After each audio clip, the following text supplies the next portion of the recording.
Sa ngalan ng Ama, ng Anak at ng Espiritu Santo, Amen. sumainyo ang Panginoon. At sumaiyo rin. Mga kapatid, sa araw na ito ating pinagdiriwang ang banal na kapistahan ng mga unang martir sa ating simbahan sa Santa Iglesia.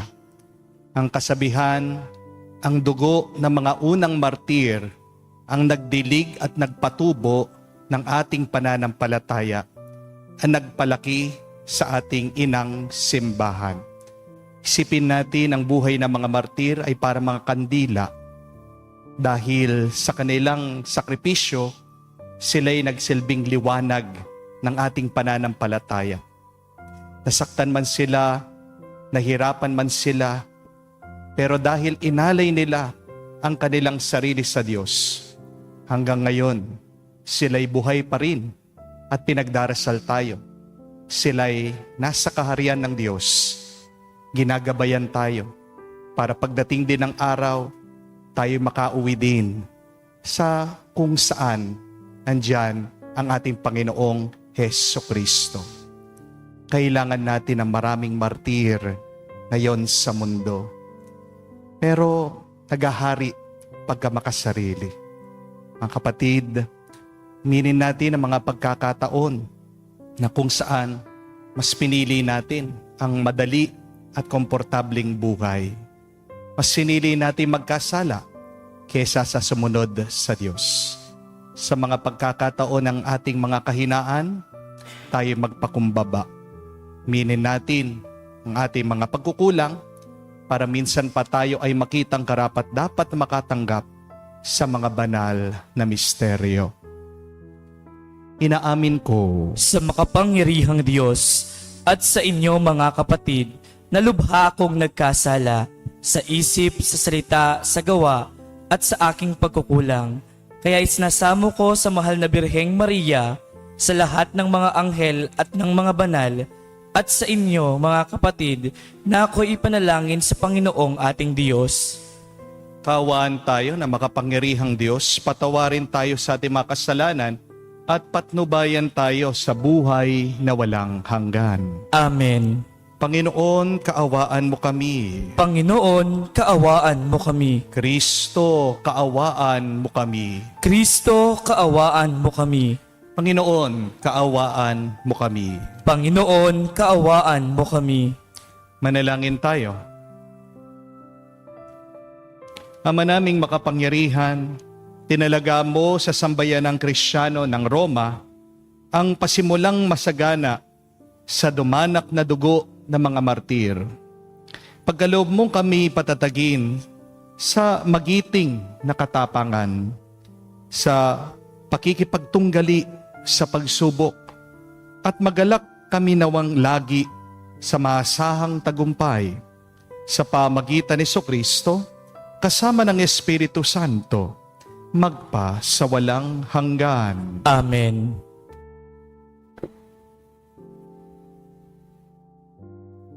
Pagbasa mula sa aklat ng Henesis. Nang umalis ang tatlong lalaki, inihatid sila ni Abraham sa labasan. Umahon sila sa isang dako na natatanaw ang Sodoma.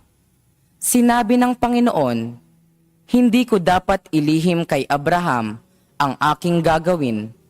Yamang pinili ko siyang maging ama ng isang makapangyarihang bansa. Lahat ng lahi sa daigdig ay pagpapalain ko sa pamamagitan niya. Pinili ko siya upang ipasunod niya sa kanyang lahi ang aking mga utos sa pamamagitan ng paggawa ng matuwid at pagpapairal ng katarungan. Sa gayoy, matutupad ko ang aking pangako sa kaniya." Kaya't sinabi pa ng Panginoon, "Katakot-takot na ang sumbong sa akin laban sa Sodoma at Gomora, at napakalaki ng kanilang kasalanan. Paroroon ako at aalamin ko kung ito'y totoo." Umalis nga ang mga lalaki at nagpunta sa Sodoma, ngunit nanatili ang Panginoon sa tabi ni Abraham. Itinanong ni Abraham, Lilipulin po ba ninyo ang lahat ng tao, may kasalanan man o wala? Sakaling may 50 matuwid sa lungsod, wawasakin po ba ninyo iyon? Hindi ba ninyo patatawarin ang lungsod dahil sa 50 iyon? Naniniwala akong hindi idaramay ang mabubuti. Hindi nyo gagawin iyon sapagkat kung ganito ang mangyayari, parehong magdurusa ang masama at mabuti. Hindi ito mangyayari, makatarungan ang hukom ng buong daigdig. At tumugon ang Panginoon, hindi ko ipahahamak ang lungsod dahil sa 50 matuwid. Ipagpaumanhin po ninyo ang aking kapangahasan, wika ni Abraham. Wala po akong karapatang magsalita sa inyo, pagkat alabok lamang ako. Kung wala pong 50 at 45 lamang ang matuwid, wawasakin ba ninyo ang lungsod? Hindi ko wawasakin dahil sa 45 iyon. Tugon ng Panginoon. Nagtanong na muli si Abraham, kung 40 lamang, hindi ko wawasakin ang lungsod dahil sa 40 iyon. Tugon sa kanya, huwag sana kayong magagalit, magtatanong pa ako. Kung 30 lamang ang taong matuwid doon, hindi rin niyo wawasakin? Sinagot siya, hindi ko wawasakin ang lungsod dahil sa 30 iyon. Sinabi pa ni Abraham, mangangahas po uli ako, kung 20 lamang ang matuwid na naroon, hindi ko pa rin wawasakin ang lungsod dahil sa 20 iyon. Muling tugon sa kanya. Sa katapusay sinabi ni Abraham, ito na po lamang ang itatanong ko, kung 10 lamang ang matuwid na naroon, hindi ko pa rin wawasakin ang lungsod dahil sa 10 iyon. Tugon ng Panginoon. Pagkasabi nito, umalis na siya at umuwi naman si Abraham. Ang salita ng Diyos. Salamat sa Diyos. Ang ating mahabaging Diyos ay nagmamagandang loob. Ang ating mahabaging Diyos ay nagmamagandang loob. Panginooy papuruhin. Purihin mo kaluluwa. Ang pangalan niyang banal, purihin mo sa tuwina. Ikaw, aking kaluluwa, ang Diyos ay papurihin at huwag mong lilimutin yaong kaniyang kabutihan. Ang ating mahabaging Diyos ay nagmamagandang loob. Ang lahat kong kasalanay, siya ang nagpapatawad. Ang anumang aking sakit, ginagamot niyang lahat. Sa bingit ng kamatayan, ako ay inililigtas at pinagpapala ako sa pag-imig niya't habag. Ang ating mahabaging Diyos ay nagmamagandang loob. Kay ganda ng kalooban, mahabagin itong Diyos. Kung magalit ay banayad, kung umibig na may lubos. Banayad nga kung magalit, hindi siya nagtatanim. Yaong taglay niyang galit, hindi niya kinikimkim. Ang ating mahabaging Diyos ay nagmamagandang loob. Kung siya ay magparusa, di katumbas ng pagsuway. Di na tayo sinisingil sa nagawang kasalanan. Ang agwat ng lupa't langit, sukatin may hindi kaya. Gayon ang pag-ibig ng Diyos sa may takot sa Kanya. Ang ating mahabaging Diyos ay nagmamagandang loob.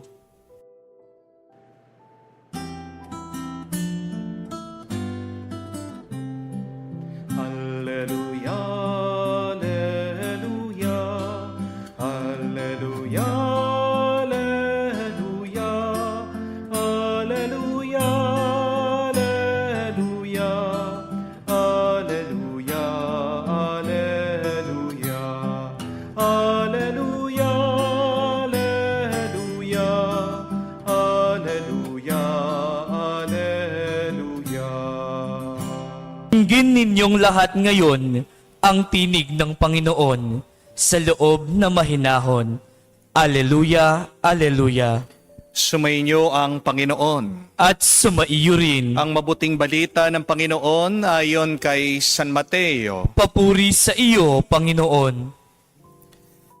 Nung panong yun, nang makita ni Jesus ang makapal na tao sa kanyang paligid, inutos niya sa mga kasama na maghandang tumawid sa ibayo. Nilapitan siya ng isang eskriba at sinabi sa kanya, "Guro, susunod po ako sa inyo saan man kayo pumaroon." Sumagot si Jesus, "May mga lungga ang mga asong gubat at may mga pugad ang mga ibon. Ngunit ang anak ng tao wala man lamang matutulugan o mapagpapahingahan." Isa naman sa mga alagad ang nagsabi sa kanya, "Panginoon, maaari po bang umuwi muna ako upang ipalibing ang aking ama?" Ngunit sinabi sa kanya ni Jesus, "Sumunod ka sa akin at ipaubaya mo sa mga patay ang paglilibing ng kanilang mga patay." Mga kapatid, ang mabuting balita ng ating Panginoon. Pinupuri ka namin, Panginoong Heso Kristo. Magandang araw po muli sa inyong lahat. Magandang araw din po. May tatlong bagay na hindi dapat natin susundan kung gusto nating maging malusog, masaya, at mapalad. 3 things that we should never ever follow if we want to be happy, healthy, and holy. Hindi naman po kasi lahat dapat natin sundan. Kasi hindi naman lahat dito sa mundo ay nakakabuti sa'yo.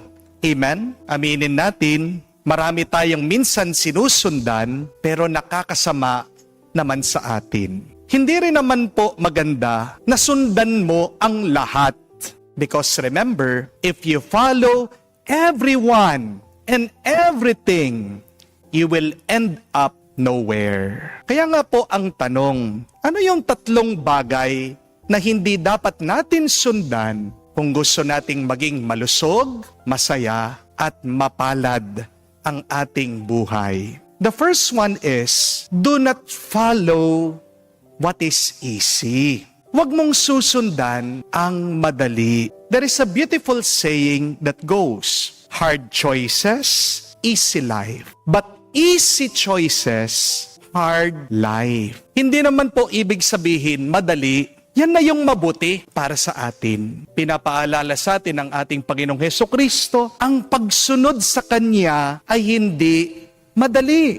Ni kailanman hindi pinangako ni Jesus na pag sumunod tayo sa Kanya ay magiging madali na ang ating buhay. Yan ang Kanyang pinapahayag sa ating mabuting balita. Jesus said, "Foxes have holes, birds of the air have nests, but the Son of Man does not have anywhere to lay His head." Madalas ang pagsunod sa Diyos ay puno ng pagsubok at paghihirap. Di po ba? Ako po, patotoo ako dyan. Kasi pagpasok ko pa lang po sa seminaryo, nung nagpapari pa lang ako, nawalan na po ng trabaho ang tatay ko. Nagkabaon-baon kami sa utang. At isipin niyo po, 12 years na akong pare, binabayaran ko pa yung mga utang namin dahil kailangan po kaming umutang para lang matapos kami sa pag-aaral ng kapatid ko. Pero kahit na mahirap ang pagsunod sa Diyos,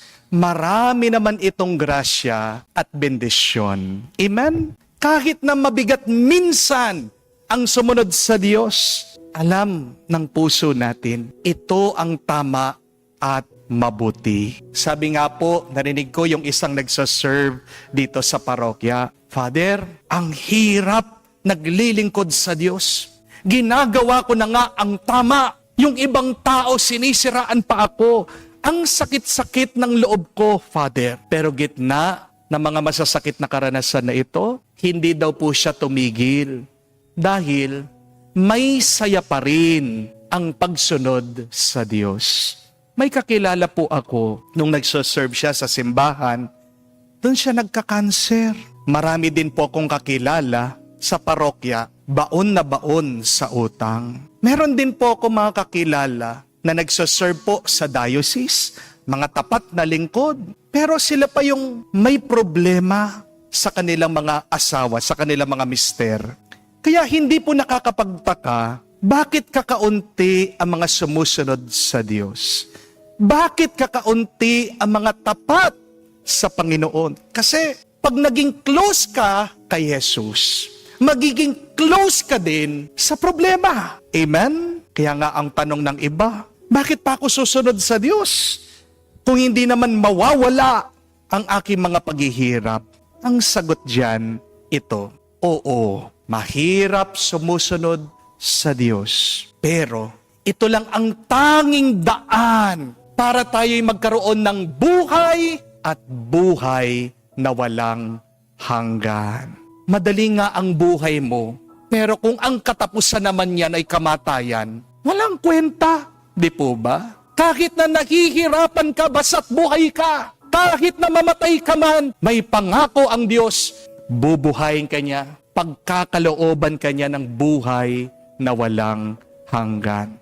Kaya nga po, yung mga unang Kristiyano, hindi sila natatakot kahit na pakain sila sa mga leon, kahit na sunugin sila, kahit na itorture sila. Kasi para sa kanila, ang kamatayan, isang pintuan para sa kaharian ng Diyos. It is only by following God that we can have life and life eternal. May gustong-gusto po akong kasabihan. It goes, the ugliest road leads to the most beautiful destinations. Minsan, yung mga pinakapangit na daan, sila yung magdadala sa'yo sa mga pinakamagandang lugar. Magpapatotoo po dyan yung mga nakapunta na sa Mapanwepe Lake sa Zambales. Alam niyo po yun? Na-feature na po yan sa TV. Hindi po ba? Bago mo daw marating yung mala New Zealand na lugar na yon, dadaan ka muna sa mga napakapangit na daan. Hindi sementado, baku-bako, maputik, binabaha yung iba, pangit at mahirap ang daan. Pero sulit naman kasi bandang huli, napakaganda ng iyong dadatnan. So, to be happy and to be successful in your life, you need to choose rightly. Don't choose what is easy. Choose rightly. Madalas, yung mahirap na daan, yan yung tamang daan. Huwag ka mag-alala dahil ang pinakamagandang buhay, pinaghihirapan yan. Amen? Pangalawa, number 2, do not follow your emotions. Hindi naman lahat ng ating nararamdaman ay dapat nating sundan. Hindi naman po kasi lahat ng ating nararamdaman ay galing sa Diyos. Ang dami pong galit, pero dahil sinundan nila ang kanilang galit, nakapatay. Ayun, kulong. Ang daming mga in love, dahil sinundan nila yung tibok ng kanilang puso. Anong nangyari? Nakasira ng ibang pamilya. Ang dami po, sinundan yung kutob, dahil daw feeling nila mananalo na sila sa sugal. Anong nangyari? Kahit na yung pangmatrikula na mga bata, naubos. Bago mo sundan ang iyong nararamdaman, tanong mo muna sa iyong sarili, ito ba ay galing sa Diyos? Kaya nga, sabi din po ni Jesus sa mabuting balita, sa mga gustong sumunod sa Kanya, hayaan niyong ilibing ng mga patay ang kanilang mga patay. Anong ibig sabihin dun? Huwag natin hahayaan ng ating lungkot ay maging hadlang sa pagsunod sa Diyos. Minsan, merong mga tao, dahil sa lungkot nila, napaparalyze sila. Tumitigil sila sa kanilang buhay. Nalulungkot, nagkukulong sa kwarto, walang gustong kausapin, nagpapakamatay na lang sa bigat ng kanilang mga damdamin. May isa po akong kausap, sabi, dahil daw po sa lungkot niya, nagumpisa siyang manginom, sumugal, at ito yung naging dahilan ng pag-aaway nilang mag-asawa. Tingnan nyo na po, balakid, minsan nagiging daan ng pagkakasala natin ang ating mga nararamdaman. Minsan nagiging hadlang ng iyong kabanalan ang iyong nararamdaman. Tandaan po natin, hindi naman lahat ng iyong nararamdaman ay tama at mabuti. Amen? Kapag sobrang saya din po ng isang tao, minsan yan din na nagiging dahilan para makalimutan niya ang Diyos. Opo, kapatid, tanggapin mo, yakapin mo, kilalanin mo yung iyong nararamdaman. Pero huwag kang magpapakontrol dyan. Huwag sanang maging hadlang ang iyong feelings sa pagsunod kay Kristo. So remember this, follow God's will, not your feelings. Follow God first before your emotions. Third and last, do not follow your past. Huwag mong susundan ang iyong nakalipas. Sabi din po ni Jesus sa mabuting balita, no one who puts his hand on the plow and looks back is not fit for the service of the kingdom of God. Ang ibig po sabihin talaga ni Kristo dito, kapag nag-umpisa ka na sa pagsunod sa Diyos, huwag ka nang palingon-lingon sa nakalipas. Isang dahilan din yan. Bakit perong away at hidwaan ang mga mag-asawa? Hindi nila makalimutan yung kasalanan ng bawat isa na ginawa nung nakaraan pa. Merong mga iba na mag-asawa, ginagawa nilang piggy bank ang kanilang mga puso. Ang tinatago po, sakit ng loob, yan ang kanilang iniipon. Remember, my dear friends, that every day we become a new creation through God's grace. Hindi na ikaw yung kahapon. Dahil yung kahapon, tapos na, lumipas na. Pag nagising ka ngayon, bagong araw, bagong pagkakataon, bagong pagkatao na yan. Hindi na ikaw yung kahapon. If you go back to the past, it should only serve you as a lesson. Huwag ka mabubuhay sa nakalipas, kapatid. Dahil ang nakaraan ay para sa mga patay na. Hindi ka naman multo di po ba? Tao ka. At nasan ang tao umiiral, nabubuhay sa kasalukuyan? Yung hinaharap, hindi pa rin dumating yan. Ang pinakatotoo ay yung ngayon. Kaya manatili ka ngayon. Move on ka na sa nakalipas. Kung lilingon-lingon ka sa nakalipas, kung hindi ka naman tinutulungan nito, hindi uunlad ang iyong pagkatao. Amen? Kung hindi mo gagamitin ang aral ng nakalipas, yan ay magmumulto sa iyo. There is only one way to be happy, to be content, to be at peace. And it is to be present today. Be present today because God is present today. God is here and now. Be present because God is present with you. At ito din po ang papel ng panalangin. Baka makalimutan natin. Prayer helps us to be present with God. When you pray, you focus on God's presence. Kaya nga siguro tuliro ka. Kaya nga siguro magulo ang iyong kaisipan. Mabigat ang iyong dinadala kasi hindi ka na nagdadasal. Magdasal ka, kapatid. Masusumpungan mo, matatagpuan mo, mararamdaman mo ang Diyos na magpapagaan sa iyong buhay. Dahil sa panalangin, tutulungan ka ng Diyos sa iyong kasalukuyan. Nandyan ang Diyos na magpapalakas palagi sa iyo. Magdasal po tayo. Mga kapatid, naway araw-araw, piliin natin at sundan ang mabuti, hindi yung madali. Piliin natin ang kagustuhan ng Diyos, hindi lang yung ating nararamdaman. At piliin natin at sundan ang Panginoon kahit na sa gitna ng ating mga pagsubok para tayo palagi maging masaya, malusog at pinagpala ngayon at magpakailanman. Amen. Tumayo po tayo, alay po natin sa Diyos ang ating mga dasal at panalangin at isabihin, Panginoon, dinggin mo kami. Panginoon, dinggin mo kami.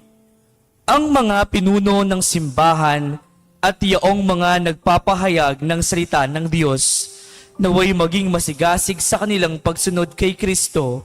Manalangin tayo sa Panginoon. Panginoon, dinggin mo kami.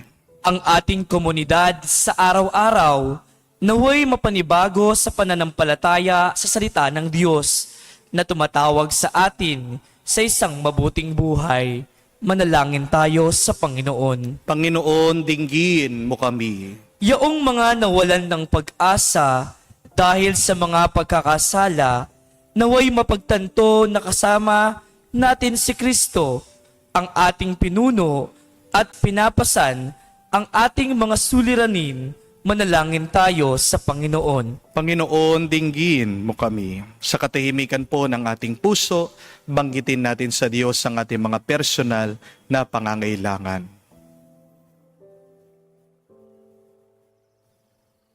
Diyos Ama, sa aming pagnanais na sumunod sa yapak ng iyong anak, gawin mo kaming iisa sa isip at puso sa pamagitan ni Kristo, aming Panginoon. Amen.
Manalangin kayo mga kapatid para ang ating mapaghahain ay kalugdan ng Diyos amang makapangyarihan.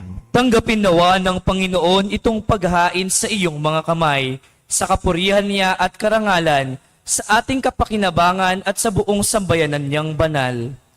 Ama naming lumikha, tanggapin mo mga alay na aming inihahain.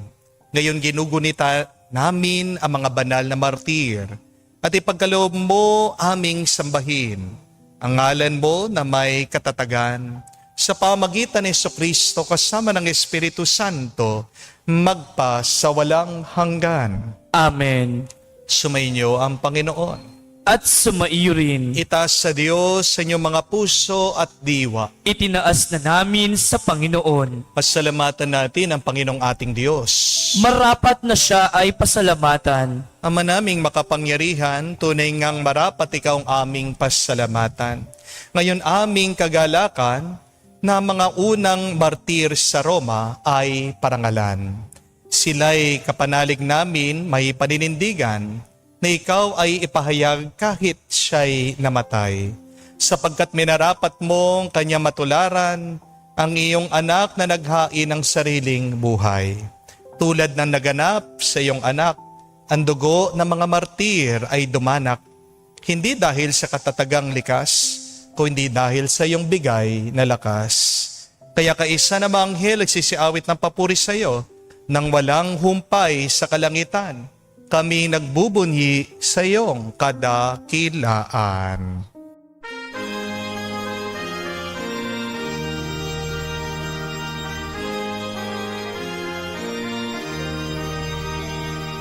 Santo, Santo, Santo, Panginoong Diyos ng mga hukbo.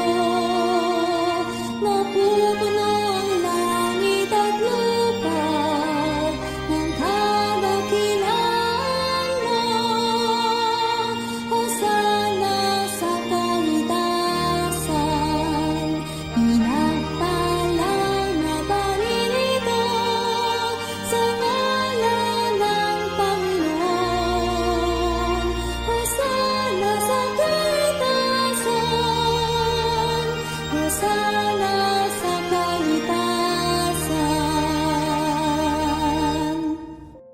Ama naming banal, ikaw ang bukal ng tanang kabanalan. Kaya't sa pamagitan ng iyong Espiritu, gawin mong banal ang mga kaloob na ito, upang para sa amin maging katawan at tugo ng aming Panginoong Heso Kristo. Bago niya pinagtiis ang kusang loob na maging handog, hinawakan niya ang tinapay, pinasalamatan niya ito. Pinaghati-hati niya iyon, inabot sa kanya malagad at sinabi, "Tanggapin ninyong lahat ito at kanin. Itong aking katawan ay hahandog para sa inyo."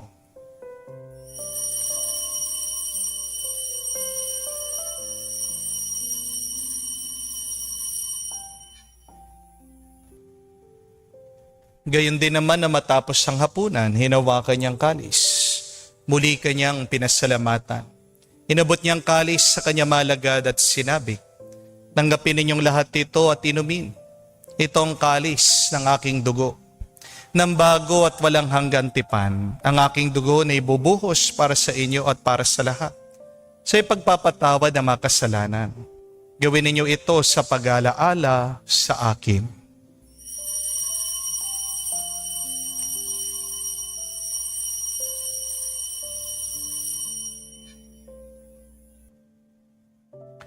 Ang misteryo ng pananampalataya.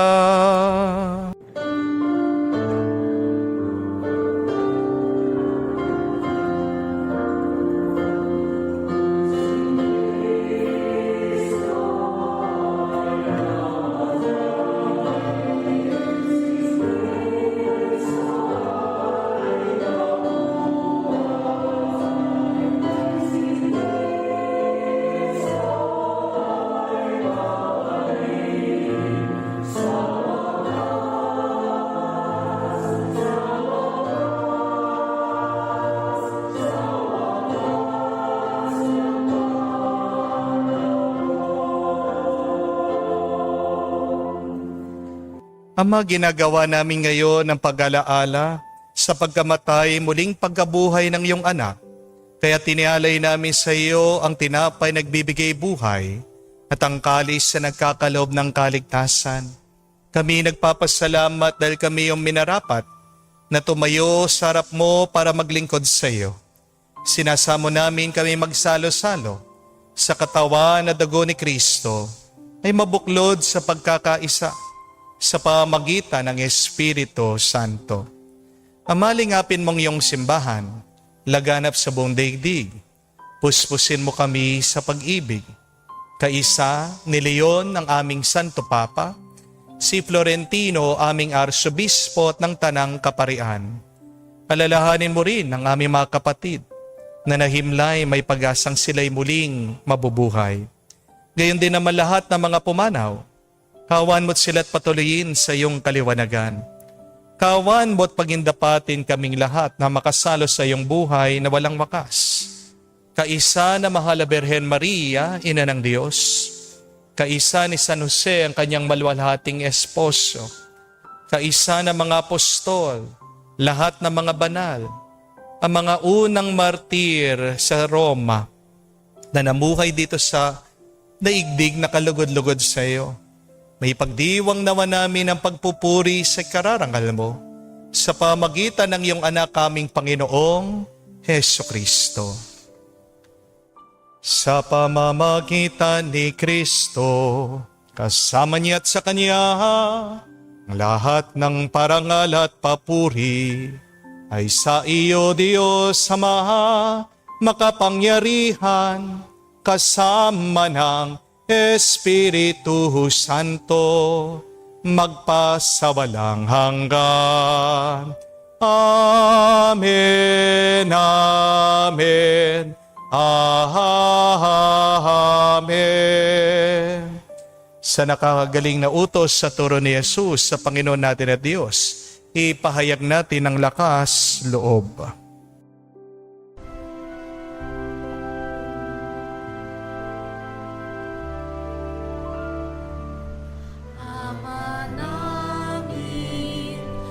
Sumasalangit ka, sambahin ang ngalan mo, mapasa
Hinihiling namin kami adya sa lahat na masama, pagkalooban ng kapayapaan araw-araw, iligtas sa kasalanan, ilayo sa lahat ng kapahamakan, samantalang aming pinanabikan ang dakilang araw ng pagpapahayag ng tagapagligtas naming si Heso Kristo. Sapagkat iyo ang kaharian at ang kapangyarihan at ang kapurihan magpakailanman. Amen. Panginoong Heso Kristo, sinabi mo sa mga apostol, kapayapaan ang iniiwan ko sa inyo. Ang aking kapayapaan binibigay ko sa inyo. Tungayan mo ang aming pananampalataya at huwag ang aming pagkakasala. Pagkalooban mo kami ng kapayapaan at pagkakaisa ayon sa iyong kalooban, kasama ng Espiritu Santo magpa sa walang hanggan. Amen. Kapayapaan ng Panginoon ay laging sumainyo. At sumaiyo rin. Magbigayan po tayo ng kapayapaan sa bawat isa. Peace with you po. Kapayapaan po sa inyong lahat.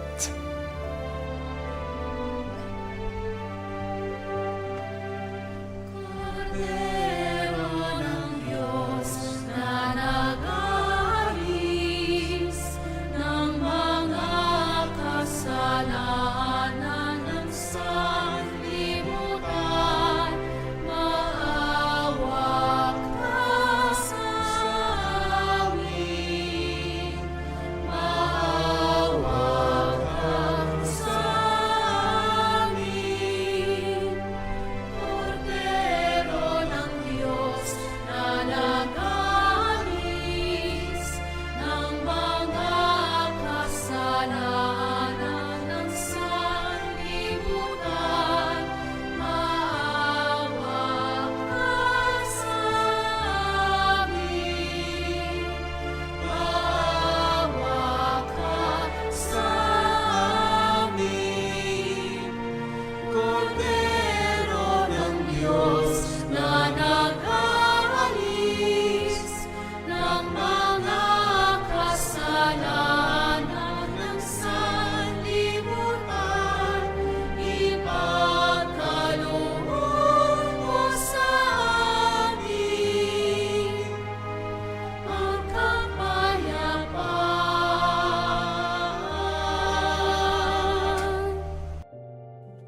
Mga kapatid, naririto ang ating Panginoong Jesucristo, ang Kordero ng Diyos. Siya nag-aalis sa mga kasalanan ng sanlibutan.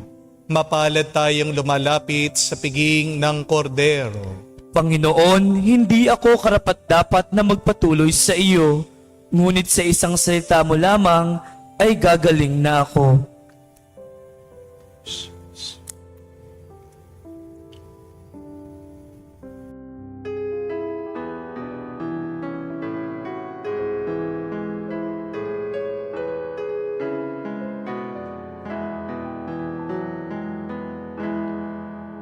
Tinanggap ko ang buhay na Diyos, puso ko ay nakalaya. Tinanggap ko ang buhay na Diyos, puso ko ay natuwa. Tinapay siya ng buhay, hinati at binigay para mangbigay buhay. Huwag mangamba kailanman. Tinanggap ko buhay na Diyos, puso ko ay nagalak. Tinanggap ko buhay na Diyos, puso ko ay natuwa. Manalangin tayo. Ama naming mapagmahal, pinaniningning mo ang misteryo ng krus. Sa mga martir mong banal, ipagkaloob mong kaming pinatatag ng banal na pakikinabang ay makapanatiling matapat kay Kristo.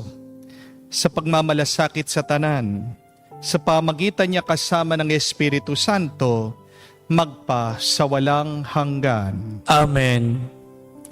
Muli po mga kapatid, tatlong bagay na huwag niyong susundan kung gusto nyong maging masaya, malusog at mas pinagpala pa ang inyong buhay. The first is, do not follow what is easy, because not all easy things are the right thing, the good thing to do. Second, do not follow your feelings, because not all emotions come from God. And third, do not follow your past. Be present. Magdasal ka. Tutulungan kang manatili sa kasalukuyan dahil ang Diyos ay nasa kasalukuyan palagi. Sundan natin unang-una ang Diyos at pinapangako niya lahat ng hinihiling natin ay pagkakaloob niya at higit pa. Sumainyo ang Panginoon. At sumaiyo rin. At kayo basbasa ng Diyos makapangyarihan sa lahat sa ngalan ng Ama, ng Anak, ng Espiritu Santo. Amen. Ang ating misa ay natapos na. Humayo kayo sa kapayapaan ni Kristo. Salamat sa Diyos.